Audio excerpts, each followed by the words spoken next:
रहता था। वो लड़का पढ़ाई में बहुत होशियार था, लेकिन उसकी पढ़ाई नहीं हो पाती थी क्योंकि वो लड़का अपना घर भी चलाया करता था। वो रोज अपने खेत में जाता, दिन भर वहां काम करता और शाम को घर वापस आकर वो थोड़ी बहुत पढ़ाई कर लिया करता था।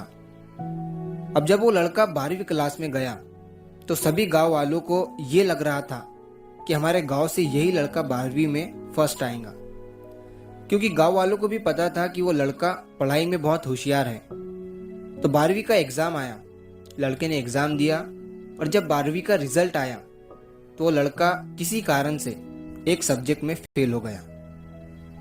जब गांव वालों को ये बात पता चली तो सारे गांव वाले उस लड़के को ताने देने लगे और उसका मजाक उड़ाने लगे।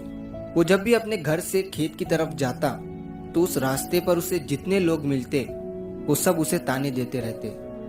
अब वो लड़का लोगों के ताने सुनकर बहुत परेशान हो जाता है और ये बात वो अपने उस्ताद को बताता है कि उस्ताद जी, मैं जब भी अपने घर से खेत की तरफ जाता हूँ तो उस रास्ते पर जितने लोग मुझे मिलते हैं सब मेरा मजाक उड़ाते हैं। तो उसके उस्ताद ने उसे कहा कि तू ना एक काम कर, एक बड़ा सा लोटा ले और उस लोटे को पूरा ऊपर तक दूध से भर दे और जब तू उस रास्ते से गुजरे तो तू उस लोटे से दूध का एक बूंद भी नीचे गिरने मत देना।